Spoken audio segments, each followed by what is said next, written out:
Hey, good afternoon. Scott Luton, Greg White, and Kelly, the real deal Barner, is with us right here today on Supply Chain. I welcome everybody. Kelly, Greg, how we doing? Good. You first, Happy Kelly. Monday. I know. Doing good. Yeah, I was good. I knew I was doing this today, so I was exceptionally responsible with all of my drink choices last night. I am bright-eyed and bushy-tailed and ready to go. I am just glad to know, Scott, that Kelly Barner has drink choices. That's good to know. Once Oh, we get the whole team together, we know it's going to be fun. oh yes. Yes, it is. What was that live stream we were on the other day where I think we spent half our time talking about adult beverages, Greg? I can't remember who that was with, but Thought it was everyone. well, we know that Kelly is already kindred spirits. And Yes, of course. Kelly, you do have a new nickname, The Real Deal, which is a little bit of play on, making deals and procurement and sourcing because, I'll take it. as we all know, That's Kelly good, does, man. Kelly I'll take hosts it. Dial P for Procurement right here on Supply Chain Now. She's joining us today as a special guest co-host, and you don't want to miss Buyers Meeting Point, which is a thriving community that Kelly Yeah. leads as well. So, Kelly, welcome to the Supply Chain Buzz. Thank you. And I actually have a brand new Dial P video podcast debuting today with Sama Champong and Kim Winter talking about having a growth mindset and applying that to procurement. So you can get two new pieces Yes. of Wow. video content today. For the price of one. It's a BOGO. Yep. As if that Only isn't a enough, Monday then BOGO. gosh, don't you think it ought to be? Well, Show everybody your phone, Kelly. Make sure they don't miss that in the corner. Ta-da! And I have to do it backwards because the video screen. I'm impressed that you Opposite. remember which hand it is. Yeah. I know. It's good practicing. This is my phone. Actually, people ask about the phone a lot. So I've gotten used to like remembering where the phone actually is versus where it looks like it is. I bet you can't dial for a pizza looking at the video and doing it just like this. No, But that's what next the time. cell phone is for. The pizza place is on speed dial. Well, hey, enjoyed not only the episode that publishes today. Kim and Sam were wonderful guests, and beyond are. the expertise around procurement, I love the aspect of the conversation that focused on Dubai and all the great things Absolutely. taking place in that neck of the world. So y'all tune in on the main channel. We're going to say hello to a few folks here momentarily, but and we got some really interesting stories to dive into first, but let's pay the bills, and we're going to share some programming notes, and then we're going to be talking, guess what? Supply chain. Imagine that right here on the Supply Chain Buzz, coming to you every Monday at 12 noon Eastern time. That is a great idea, Scott. I'm glad we thought of that. So let's talk about OpenText. Today's Buzz is powered by our friends over at OpenText, the information company. And Greg, we had a blast with the one and only Mark Morley about 2 weeks ago, didn't we? Well, first of all, he's not only one of the smartest people we know, but he's English, so he really, really sounds like it.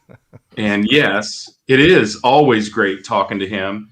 And it's funny how many of our conversations, they come back to data.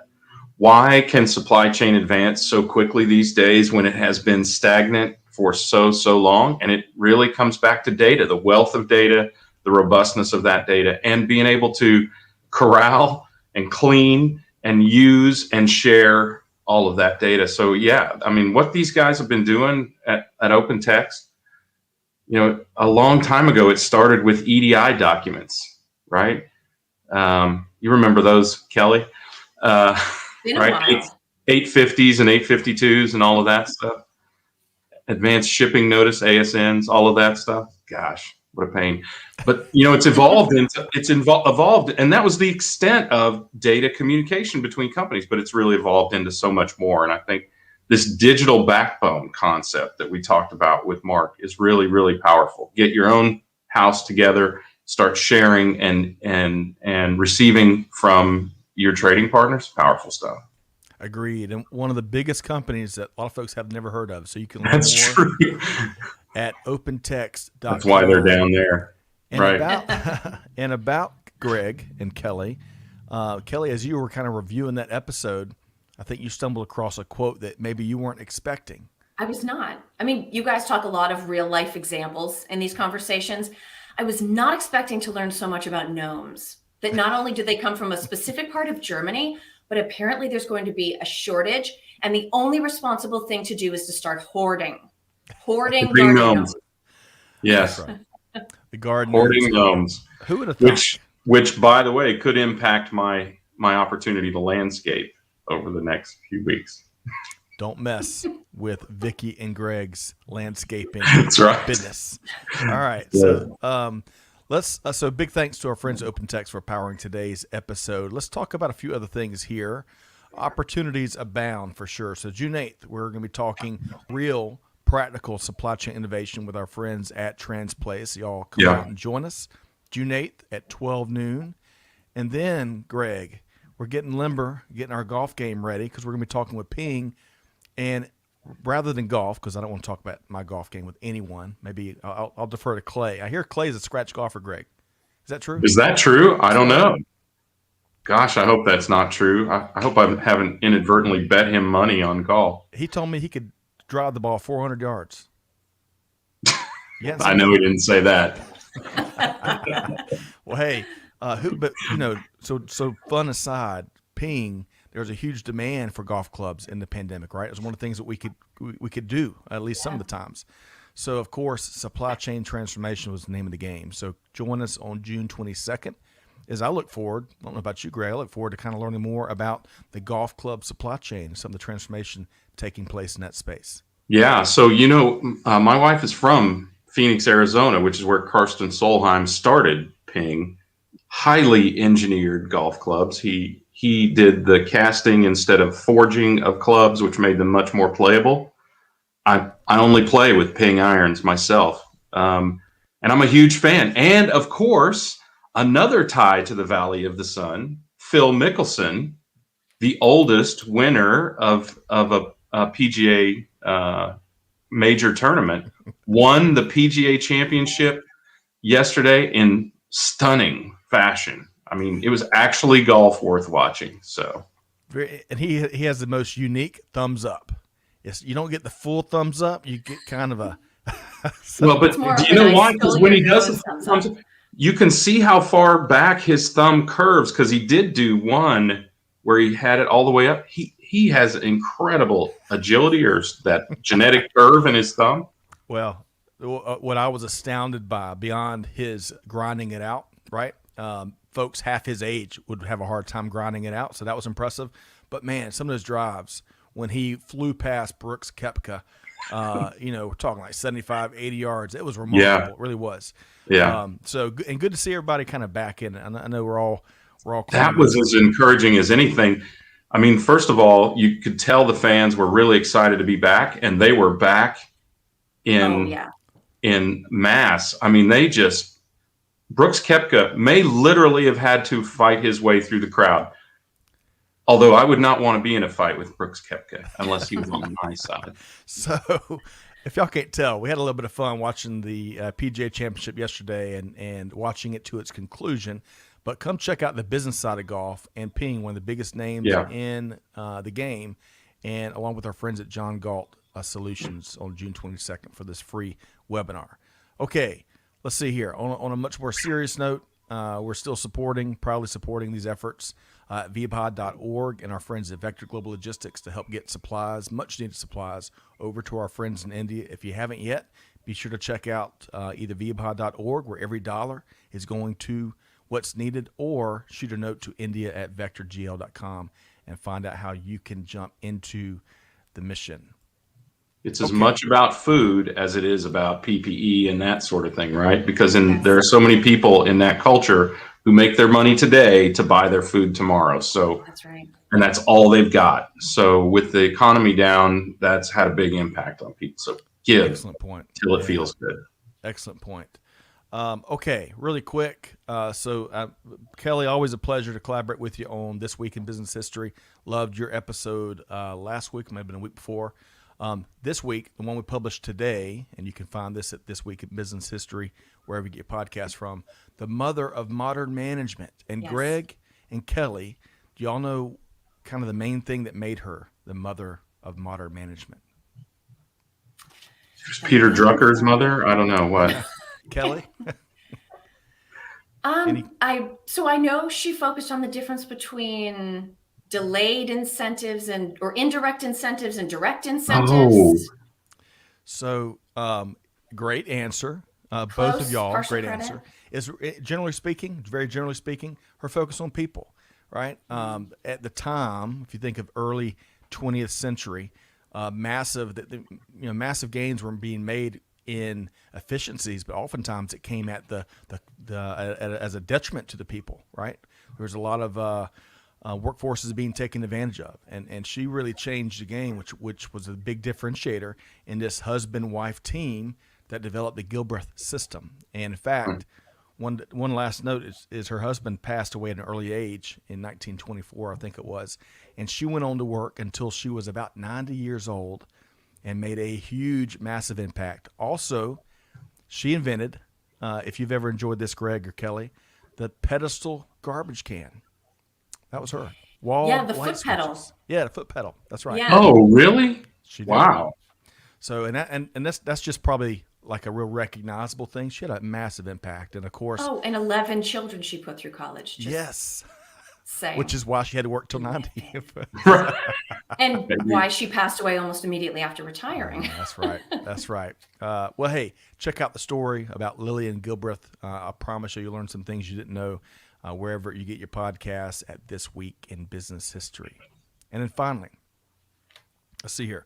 We've got our second live stream with Big Blue, IBM, coming up this Thursday, as Kevin and I, who leads our digital transformers, Kevin L. Jackson here at Supply Chain Now, we're going to get key takeaways from the big event, Think 2021, that took place a week or two ago. So join us this Thursday at 12 noon as we learn a lot more about what took place there.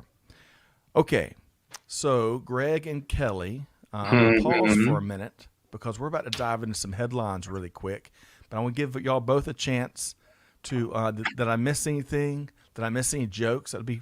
Oh, you know what? I did miss. We did the gnomes. Yes. Right. We didn't say hello to anybody. How could I miss Golly. All right. My bad. They probably already left. They're insulted. We're sorry. Come back. Hey, that's right. We are. Let's Catch them on the way out the door. So Jill is with us via LinkedIn. Great to have you here with us, Jill. Emil, first-time live listener from the Netherlands. Look forward to the session, Hi, Emil. Emil. We are looking forward to your POV here today. He might have gotten a heads up about today. Nice job then, Kelly. Yeah. What was that, Greg? I was just going to ask, is he from the Amstel side of the country or the Heineken side of the country? That's We'll see. that's very important. Yes. The line is becoming more and more blurred each year, but there used to be a very distinctive line in the Netherlands. We'll see. We'll see if Emil can answer that for us. Yeah. Jose from Costa Rica tuned in via LinkedIn. Great to have you here. Philippe from the Ivory Coast, also via LinkedIn. Great to have you here. Mysam from Iran, great to have you via LinkedIn here today. And if I say your name wrong, please shoot us a note. I'm a little bit slow sometimes. We strive to get it right. We break down all barriers. That's right. Right? Iran, also a country in need of some help vis-a-vis COVID.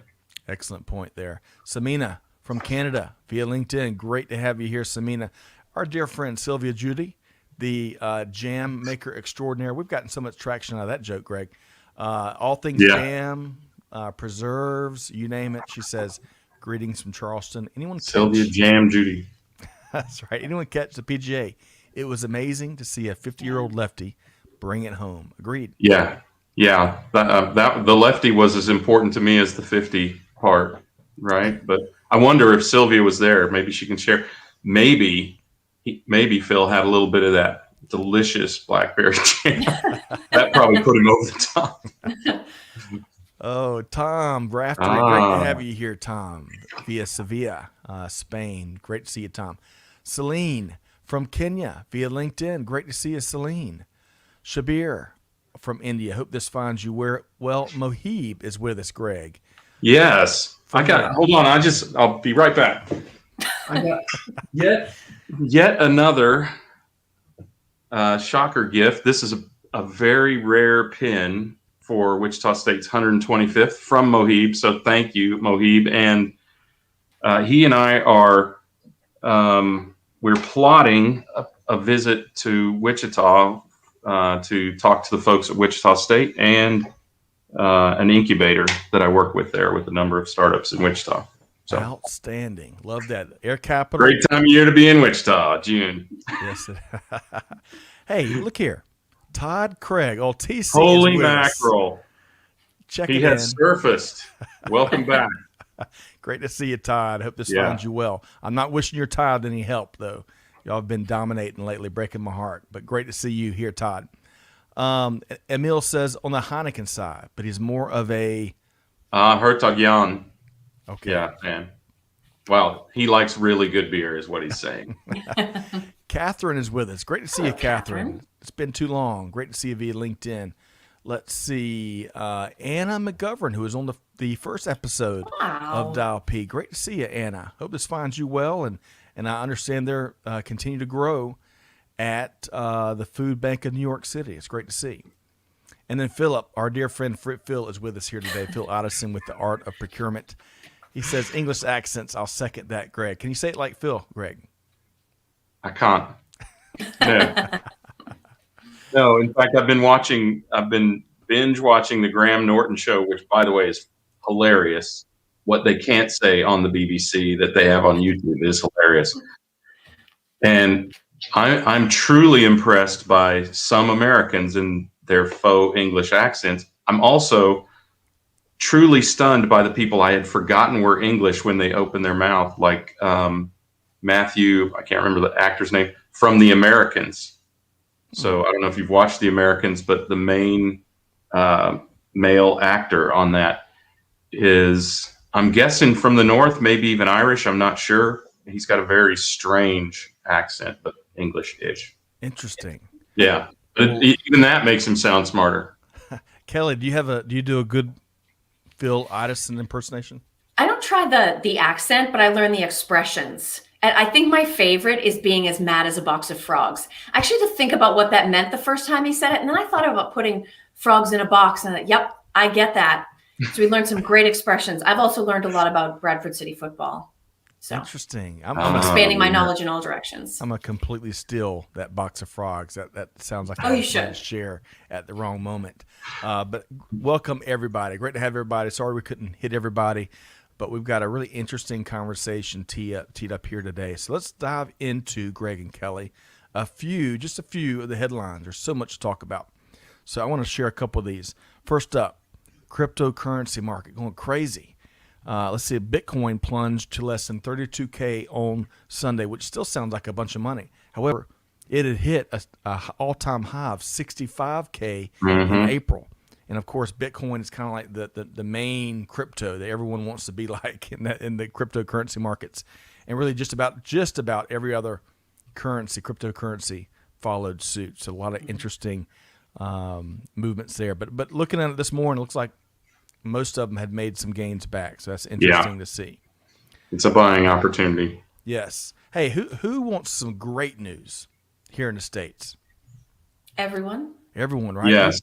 New Yeah. COVID cases are down big, lowest totals in 11 months. And that is certainly great news. Pallets, folks. Greg, hang on to that thing behind you, because pallets, not only are they hard to find right now, or harder to find at least, the pricing is up reportedly some 400%. 400%. So, Greg, are you selling? Or are you holding on to it? I'm definitely holding here. Okay. Me and Pally, we're just like this. So Pally. Oh, besides, goodness. Gary Smith would never forgive me if I sold. We had to get you some of those really big googly eyes, like two of the ones that are like 6 inches across. You could just put them right That's up a great idea. like Pee-wee's Playhouse. Also, Pally has told me he wants to be painted gray, so we're going to go with that. We've got new colors in the studio here, so All right. wants to be complimentary. Talking gotta to the share. palate. Yeah, not going to tell you how you know if it's a male or female palette. There's some kind of wormhole now being developed, a riff in the force, because not only did Clay Phillips on our team here, of course, the dog, the producer behind the scenes here today, him and Amanda, says buy the dip, talking about crypto, but my brother, almost at the same time, also named Clay, says buy the dip. So maybe they were separated crazy. at birth or something. Who knows? But Clay looks really sharp in that new Yeah, he does. profile That's a pretty pic. styling looking jacket there. Agreed. Completely agreed. Yeah, he looks like a tech guru in that. That bright blue is bold, man. Well, as Clay Luton will tell you, he's a guru in all things, but technology and customer experience are two of his big fortes. And he also does some startup investing. So maybe he can join us one day. There we go. All right, so let's wrap up these headlines really quick. Let's talk about Richard Branson, one of Greg's favorites, Kelly. So Richard Branson and the Virgin Galactic are higher than ever, right? They're VSS. And that is something that's difficult to achieve. So let's see here. The VSS Unity Spaceship 2 spacecraft, that's a mouthful, made its first space flight from Spaceport America in New Mexico over the weekend. That was the first, I think it was the first ever space flight from New Mexico. So setting records all over the place. The company hopes to begin commercial service next year. Hundreds of thousands of dollars per seat. And get this, they reportedly already have sold 600 seats. Man, we're in the wrong business, Greg and Kelly. Crazy. So, well, Kelly, I think we've known that for some time now, haven't we? But that's right. but it's coming on. It's coming on strong. So, Kelly, are you ready to buy a ticket? No, I'm more of like a merry-go-round speed. I'll do the bike, but not going into space. That's like low on my list of things to do ever. If Sherika Sanders is in charge of safety for that that flight, then maybe We're signing up. If that's the case, we're signing up. All right, and then finally, I tell you, on a much more serious note, compounding things in India. Over the weekend, a massive hack was at least hit the news wires over the weekend. Air India said Friday that 10 years worth of customer data had been compromised, possibly impacting 4.5 million travelers. And I think that's just the Air India impact, because it also hit many other airlines. So, the breach took place last February, so it's been a while. So, goodness gracious, that is not good news. And of course, we've had a little bit of that, the hacking repercussions here in the Southeast, right? Because this comes on the heels of the Colonial Pipeline stuff, where Greg, I think it's been since you and I jumped on the live stream last, the CEO admitted paying almost $5 million ransom. Did that surprise you? It did surprise me, and it was monumentally stupid. And his idiocy was rewarded with not getting the fix for his $5 million, and they wound up having to spend millions more to create a workaround. Actually, all they did was go back a couple days and restore. So I hope lesson learned there. So, Kelly, the real deal, Barner, your take on the ransom paid? I mean, I'm no hostage negotiator, but isn't rule number one, like, don't ever pay the ransom? Yes. Isn't that like if you've ever seen a movie even that had a hostage negotiation, especially when it's really important? Rule number one is don't. And even more important, when the thing that has been stolen is digital, it's not like, okay, Lady Gaga has her dogs back now. She can just protect them better. They've stolen these digital keys and access to systems. Really hard to defend. It is. You need to be on the phone with, I have a certain set of skills. I will find you. Yes, I love that. So you do have some accents there, Greg. That was Scottish, which is also Liam Neeson is not Scottish. Yes. Sorry. Matthew Rise, Tom Raftery, thank you. Matthew Rise, the lead male actor in The Americans, is Welsh, hence the janky accent. My wife's people are Welsh, so. Yeah, Hey, it's like yes, British I can you can't say that. place. Yeah. So really quick, I'm going to share a couple comments here as we catch up and then move into this next story. But Amanda and I, over the weekend, watched The Greatest Crime of the Century, I think is the name of it. And Amanda, correct me if I'm wrong. It focuses on the opioid crisis and here in the States, and it is eye-opening. I haven't made it through all the second one, but it is eye-opening. So y'all check that out on, let's see, Amanda, what did we watch that on? Was it Netflix? HBO Max. She just yelled at me. I just so I don't know. I don't know if the community knows that we can see into the green room here. So I just watched Amanda go. Well, Oh, no, I won't say anymore. She's ready to break my legs over some earlier stuff. But back to the greatest crime of the century. It is fascinating. It really is. So and talk about getting to root cause of why we see so much happening and so much tragedy. Y'all check out that documentary. Okay. Andrea says she loves that show, The Americans. So I'm going to check that out. And Andrea, hope this finds you and Sophia both well. Tom Rafter. Wait till you see the end. Tom says, huge hack in the last couple of weeks in Ireland, too. A ransomware attack has shut down the IT systems of the country's health system. Wow. Just what you want in a pandemic. I had no idea. Yeah.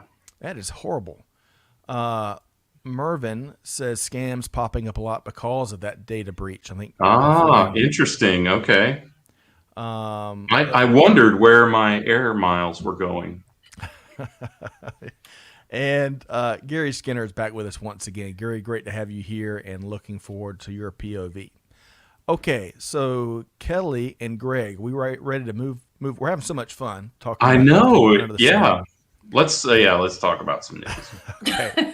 We got to get to work a little bit more here. So, Kelly, Yes. food supply chains back in the news. We walked into a couple of stores in the last few weeks. And I've seen a few empty shelves. Walmart and produce come to mind. But tell us more. What's going on here? So I think the most interesting thing about this story is actually the S on the end of the word chains from supply chain, because we all tend to think about, okay, the restaurants, right? Or the grocery stores. But what we're finding out now is that not only are the restaurants having trouble in their supply chain, but also wholesale distributors are having trouble in their supply chain, and also grocery stores are having trouble in their supply chain. And so they're having a way of contracting and crashing into each other. We all know about the bullwhip effect. That's not new to anybody who's here, but it's not just one whip. Right now, we've got all three of them whipping around. And on top of it, menus are changing and diner patterns and habits and patterns are changing. So restaurants don't know what they're going to get. They don't know when they're going to get it. They don't know how much it's going to cost. And in a lot of cases, their distributors don't know either. So for an industry that has really struggled over the last year, this is another challenge. And I just beg, so I'm here in Massachusetts. Everything is really, really opening back up for Memorial Day weekend. Please be patient. Please be patient with your wait staff. Please tip them well. They've had a hell of a year, right?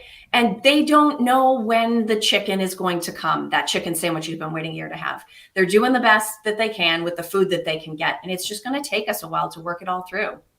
Excellent point there, Kelly. Yep. So much that what you shared there, but in particular, having been that server all through college where you'd work your rear end off sometimes for $12 in tips that you can't do a whole bunch with.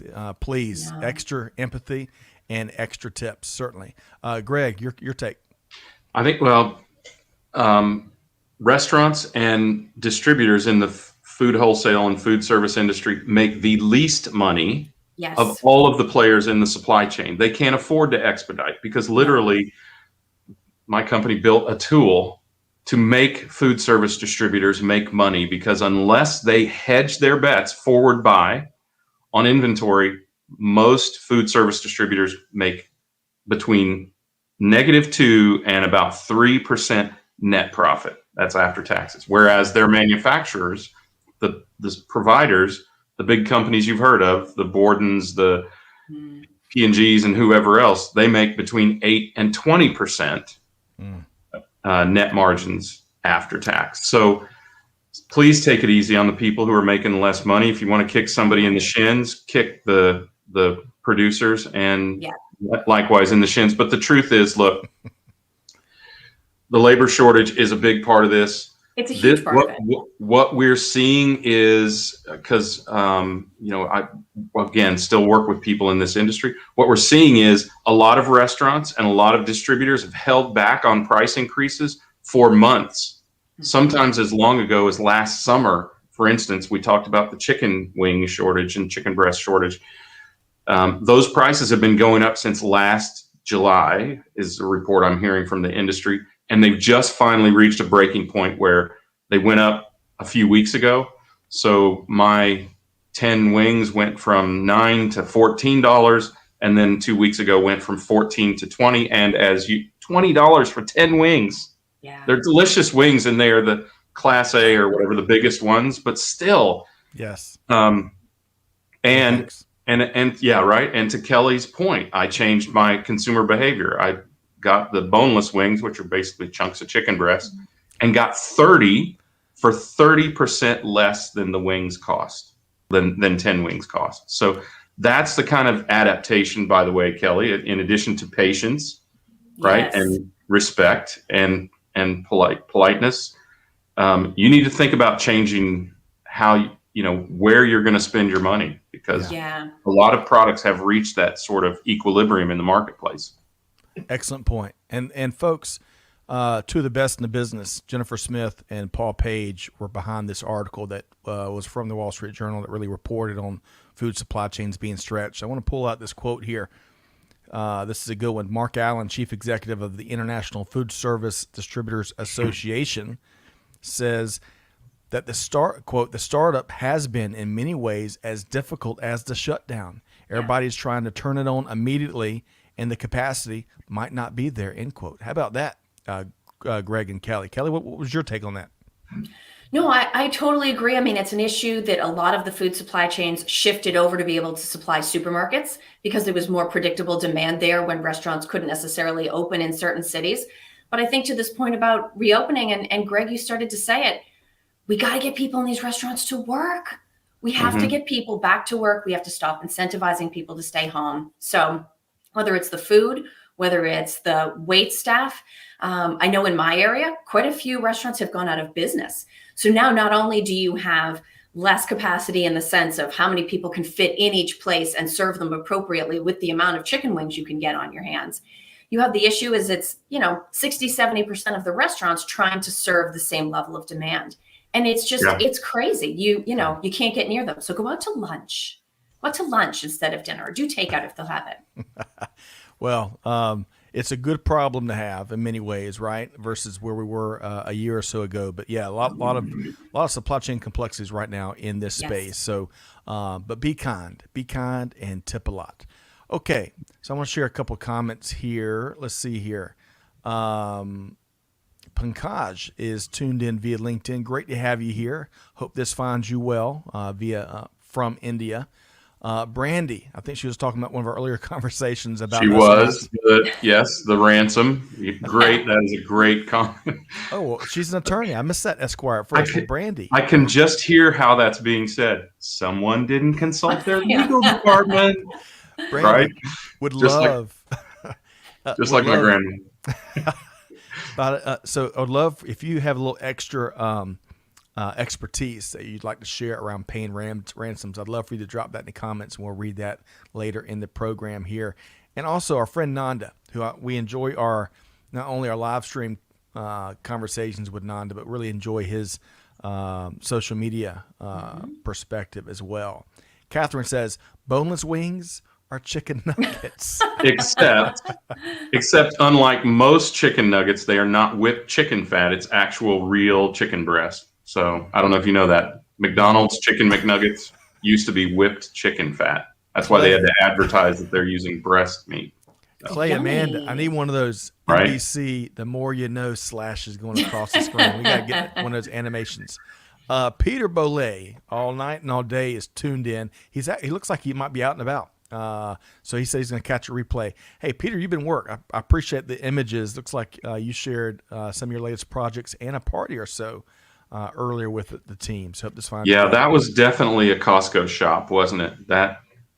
It was like a patio cover, right? Yes, that's what. Well done. Yep, well agreed. Done. Alay is back with us. Back to old normal. Finally, I like how she threw that in there. Old normal. Well, hope this finds you well, and look forward to your POV here today. And then Roger is tuned in via YouTube. Hello, and hope this finds you well, Roger. Okay, so Gregory, let's see here. For our next story, we're going to be talking about how retailers are gobbling up tech at a near record pace, right? Yes, they are. And in fact, focusing, as you would expect, on front-end type technology, because we retailers, I wish I had Tom Enright and Mike Griswold here from Gartner to say we simply cannot be taught. Retailers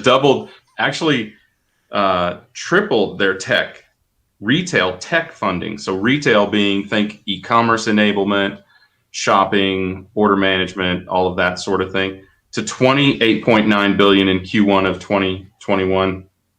They did double their investments in supply chain tech to $8.6 billion. So let me just give you an idea here. They spent roughly $30 billion to get people to buy stuff. They spent $8.6 billion to get people the stuff they bought.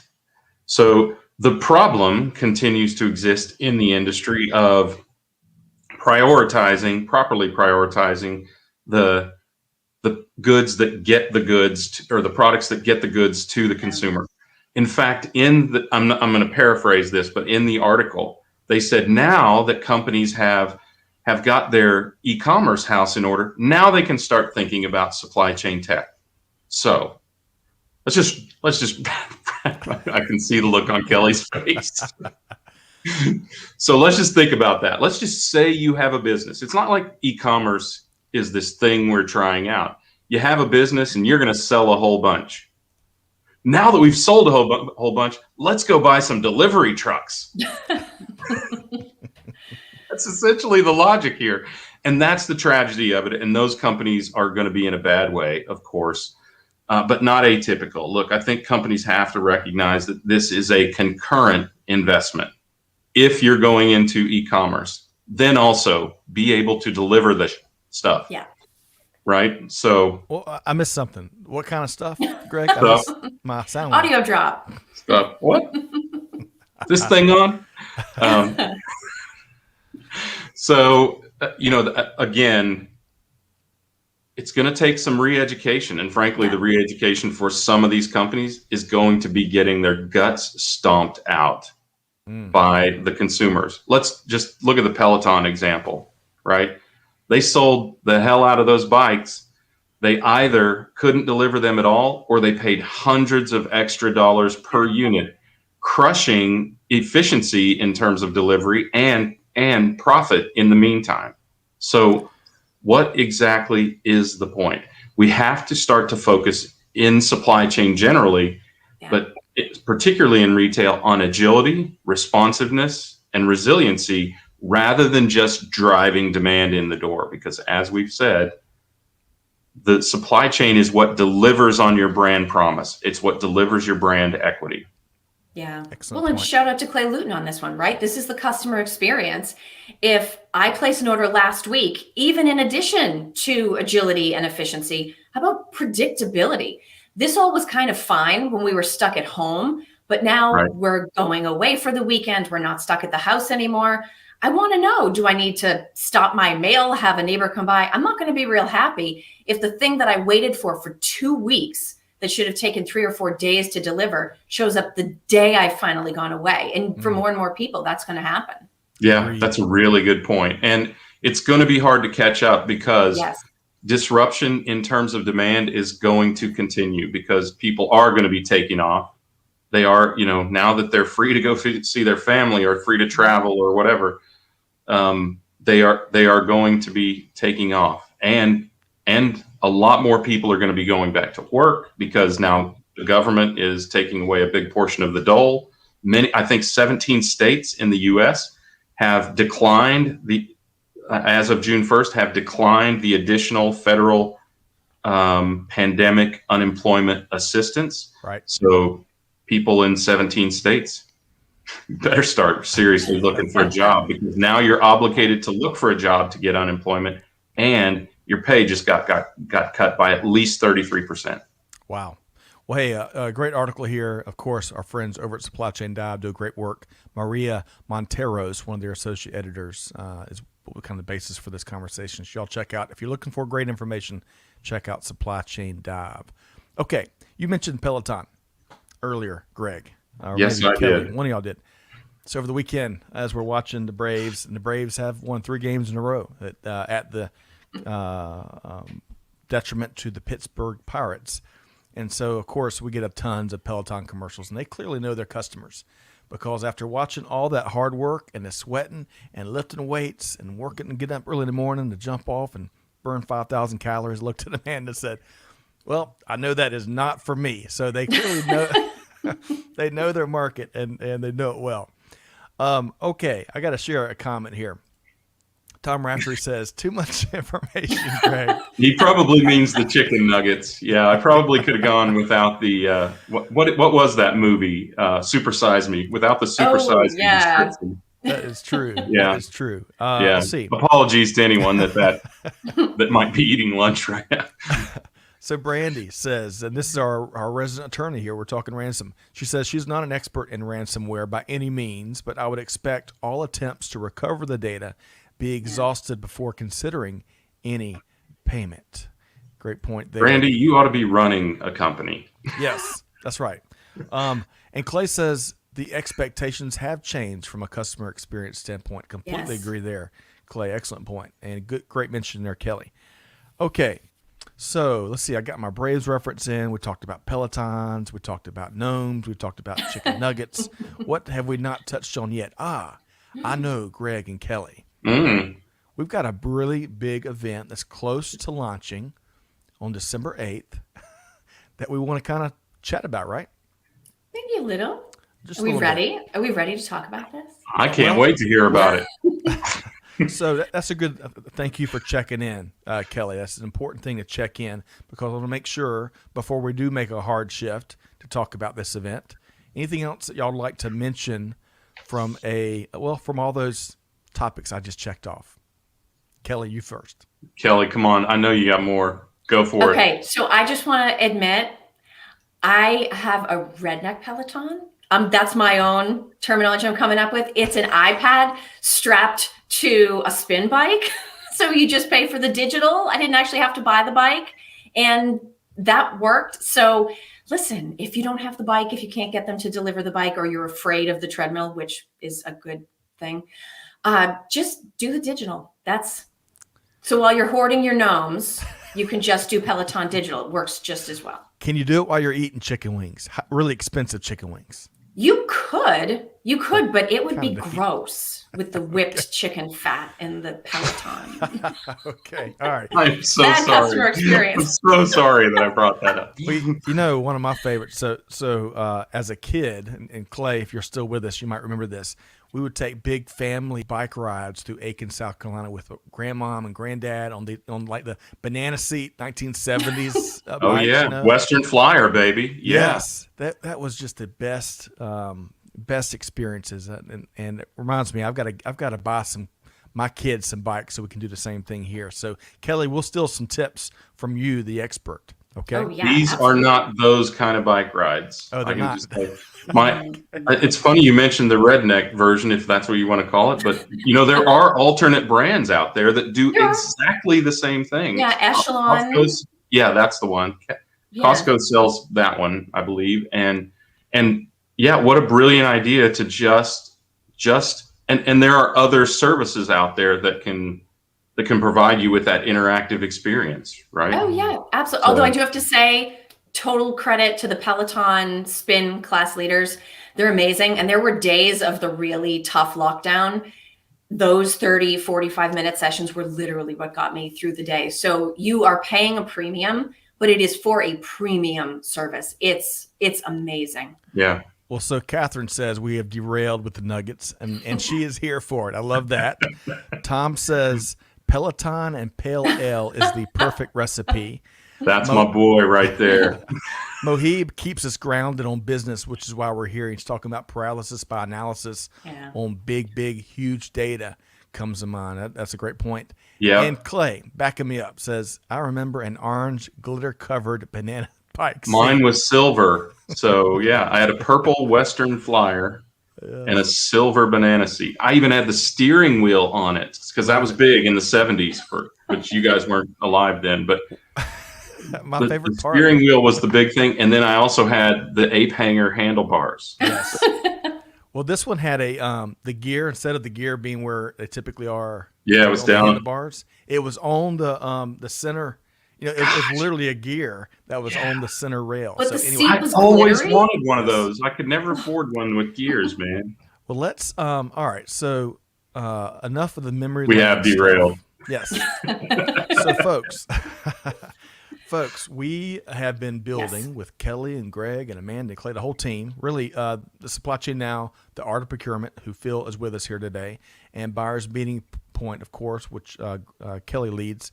We've been working on a new event to really celebrate the best of the best across supply chain and procurement, really across global business. Yes. And we are this close, Kelly, from launching in so close. earnest. Yes. So, of course, you can learn more at supplychainprocurementawards.com. But Kelly, talk about the genesis. What was maybe from your perspective? Why do you think this is important, and why did you join us in this mission? I think it's important because what we need, certainly we need it maybe in this moment in time. We need something to lift us up and keep us focused on the amazing things that are happening around us. But I don't expect that to ever be something that goes back to, old normal, right? I fully expect that as the workforce, to a certain extent, continues to be a little bit more distributed, as workplaces change, as teams change, we're going to need regular reminders of the absolutely amazing work and people in our midst. And I think it's one of the things that people will see when they can finally peruse our list of awards. We have things maybe you would expect focused on transformation or leadership, but we're also spending some really important time looking, for instance, at unsung heroes, because in many cases over the last year and a half, it was individual contributors. They're not famous. No one knows their name, but they were the people that kept these operations running.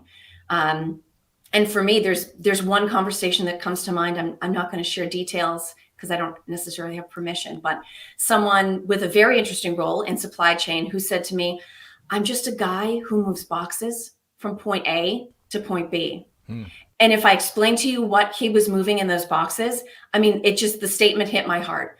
So if you're a person that's moving boxes from point A to point B, good on you. Keep it up.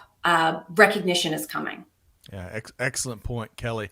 And Greg, I want to read off a couple of these titles, and I'd love for you to kind of comment on these different, different ways we're going to celebrate all the folks that make global business happen. Deeds, Not Words Leadership Award, Building a Sustainable Future Award. I like this one, Champions of Humanity Award, and that's just 3 of the 11 or so awards. Greg, your take. Well, I think these awards, they come straight from our hearts. They do. Right?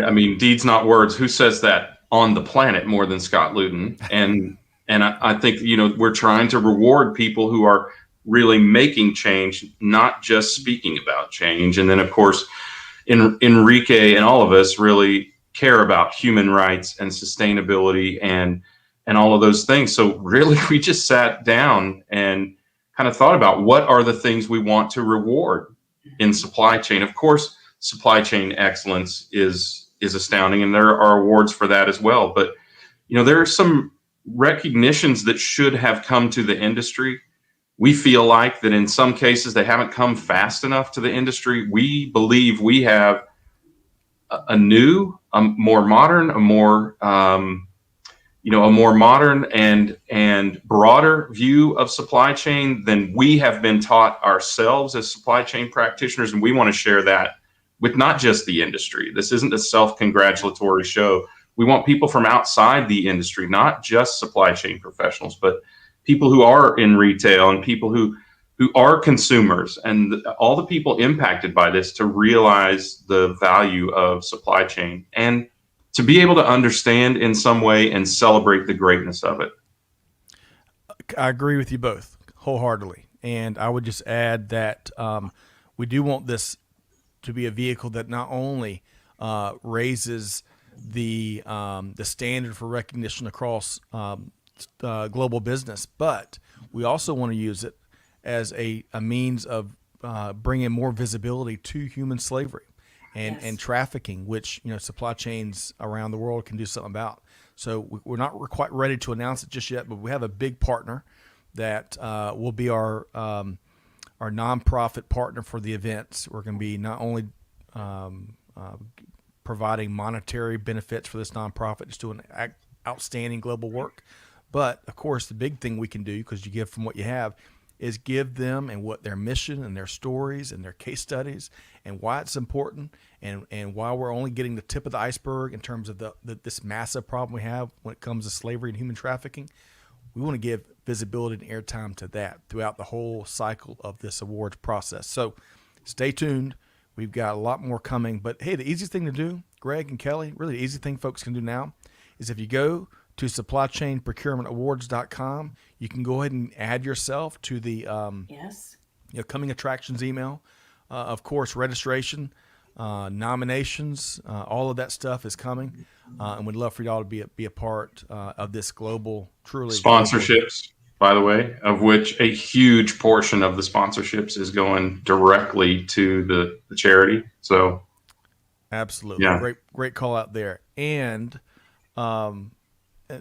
we've got so on a much lighter note, this is really important to the whole team, our collective teams here, and I'm really excited about this whole project. But on a much lighter note, Greg and Kelly, do we want to kind of ask for feedback on the nicknames of the event? Greg, you're passionate about one angle here. Let's drop this back into the feed. So 2021 Global Supply Chain and Procurement Awards, the SCAPAS. But Greg says, what's your name for that? Skippies. Skippies. I like the Skippies. Yeah.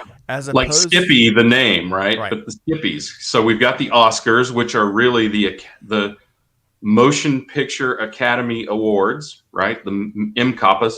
So whatever. Who cares what that is? They're the Oscars, right? And then we've got the Stevies, which are the Excellence in Technology Awards and that sort of thing. I don't even know anybody named Skippy, but I like the name, and it has S and a C and a K sound in it, so I just thought Skippy sounded good. And a P. Don't forget the P for procurement. It's got a P. Yes, and the P for procurement. Yeah. So Skippies, Scappets, whatever we call it. But hey, this isn't going to be a popular contest. Since you said that, Scott, let's put it out there. We really, really need your input from the community here. Yes. Skippies or Scappas. Scappas sounds a little bit like a medical procedure to me. So, but hey, I'm not biased. But then we can sell branded cream as a merch opportunity to give more money to our chosen charity. Yes, and we could be accused of bringing salve to industry, the magic salve. Hey, go Scars. We already have non-descendants. No. So that sounds like the mean lion in Lion King. Right. So there's one other aspect of this that folks need to know. This is not going to be a popularity contest, right? This is going to be driven by rugged criteria. Our team is going to be scrutinizing that based on information nominated, and it gets tougher because we were going to have a 3-person executive judge panel that will we already have our first confirmed judge in Laura Cesari. And so we can verify that it's going to get tougher. That's right. That is no nonsense, right? And Laura is the perfect, someone that tells it like it is, and is going to challenge and make sure that in each of these categories, we've got an organization, an individual, or a leadership team that is worthy of the recognition. So really excited about the opportunity to see all the great things that teams are doing and the enormous challenges that teams are able to overcome to keep our global population moving. We got another one here. Catherine says the Scrappies. How about that? Hey, we're not taking input. Mervin says we're not taking ideas. No, I'm pretty sure you said you really wanted feedback. It's okay. No, I didn't really want feedback. I want people to vote for mine. I like that, the Scrappies. I like Scrappies too. Scrappy Dappy Doo.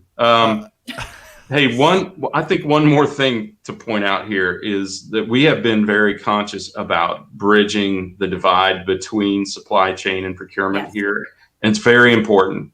This sort of false wall that is between supply chain and procurement, that is as much part of our initiative as anything else, because if there's anything we should recognize is that fewer silos are better in business today. The more interaction, the more integration, the more coordination, collaboration that we can have, the better. And, these are two natural areas that I think Kelly and I approach in a very different way, but we both believe that there is some integration that needs to occur. Yeah, she's right. Mm-hmm. There, I said it. And we're starting by doing it ourselves, right? So you guys and Amanda and the rest of the Supply Chain Now team, I'm bringing myself with Buyer's Meeting Point, and of course, Phil Addison and the whole Art of Procurement team. So we're symbolically going to kind of hug it out for both groups. And we're all going to emerge from this knowing more about each other's stories and capabilities and challenges and objectives and heroes. And then we're going to take it forward into 2022 from there. Awesome. Well said, both of y'all. Love that. Hug it out rather than bike it out. You got my vote, Kelly. SupplyChainProcurementAwards.com. The suggested action, follow-up action for y'all to do now is go to that site, which is probably just still a placard right now, but you can sign up and be added to the distribution list as we start to roll out the news and the additions to the program. So excited about that. Appreciate your partnership, Greg, Kelly, Phil, the whole nine yards, and of course all the respective teams. So big news. Okay. It is almost top of the hour, and we have got a little bit more good news. We got a little bit more good news here today on Supply Chain Buzz. At least if you're an Atlanta Hawks fan, the Hawks beat the Knicks in Game 1. I tell you what, Trae Young, whose nickname is Ice Trae, came in on a clutch floater in the game. So that is really good news, and we'll see how the rest of the series plays out. Hey, if you're a New York Knicks fan, happy to put wage a little Diet Coke on the rest of the series. But let us know. Let us know if you follow NBA and if you've got a favorite team there. And I'm not saying not for nothing, New York, but we did beat you in the Garden. Oh man, get him, Greg. Get him, Greg. And Andrea, we are excited as well about that. Okay, so Kelly. Let's make sure folks know. I mean, we love what you do with Dial P. We love what you do with This Week in Business History. Of course, that's just two of the many projects and aspects of your community that you're deeply involved in. How can folks connect with you? And, of course, Buyer's Meeting Point. Absolutely. LinkedIn's super easy. Find me there. It's lots of red, very branded. You can also find me at buyersmeetingpoint.com, or, in my free time, you can find me at artofprocurement.com as well. So check out both of those brands on all the different social media channels. Thank you for sharing that. And folks, y'all want to, if you're not connected yet with Kelly on LinkedIn, make sure you do that. She is a fountain of knowledge about all things, not just procurement and sourcing, global business. And she's a great person too. All right. So Greg, how can folks connect with the one and only Gregory A. White? S. White. Hey. Yes. I'm giving you. Yeah. You know what my middle name is. It'd be hard to forget that. Well, if you want them to connect with Gregory A. White, then call the IRS. Yeah, well, LinkedIn, of course, always connect with me on LinkedIn. And you can connect with me at my email address. Here we go. Greg@supplychainnow.com. Happy to talk to anyone. Yes. And Tequila Sunrise, which my word, yes, Tequila Sunrise. Wow, did we get a lot of feedback on the last couple episodes with Saint Azorlu?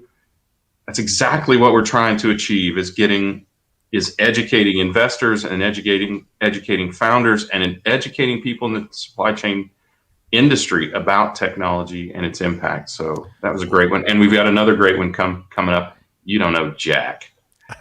So that's our next episode with Jack Freeman from Peakspan Capital, a growth capital investor. So you're going to get yet another perspective on what they see in the industry.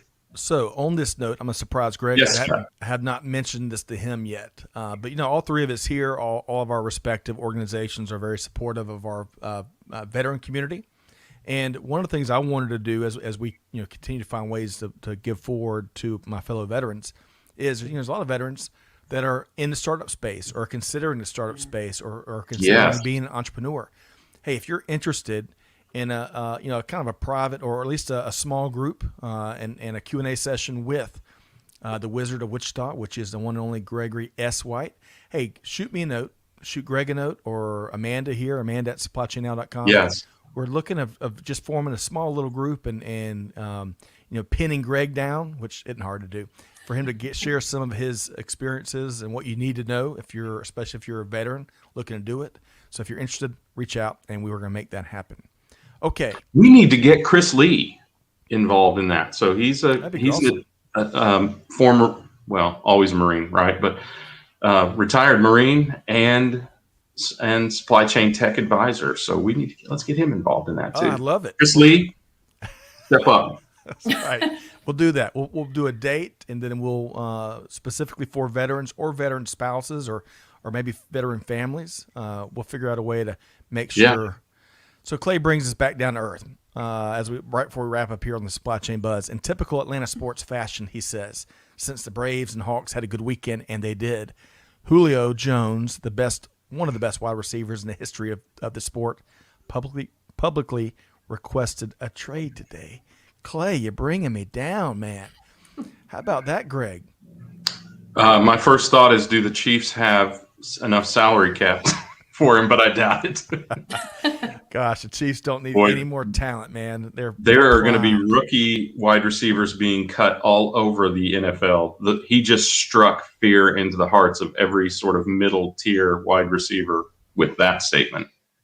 Well, I sure hope the new regime in Atlanta can, work a great deal, because they've just lost a little bit of leverage with kind of how it's played out, at least till this point. But we'll see. We'll see.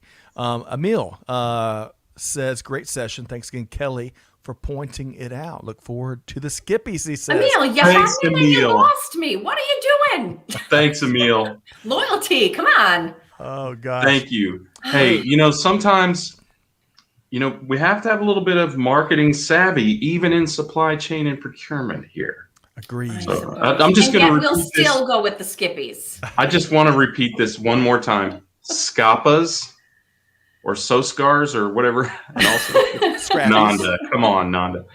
Or Skippies. Which one warms your heart? Well, hey, reach out. Let us know what you think. Really appreciate all the POV that folks brought here today. It was a pleasure. Catherine says Chiefs as they get Julio Jones. And Clay, I enunciated it just like that, just for you, my friend. But hey, make sure you get connected to Kelly and Greg. Make sure you join us this Thursday as we get some of the key takeaways from Think 2021 with Kevin L. Jackson and our friends from IBM. And most importantly, folks, whatever you do, wherever you spend time this week, do good, give forward, and be the change that's needed. And on that note, we'll see you next time right here on Supply Chain Now. Thanks, everybody.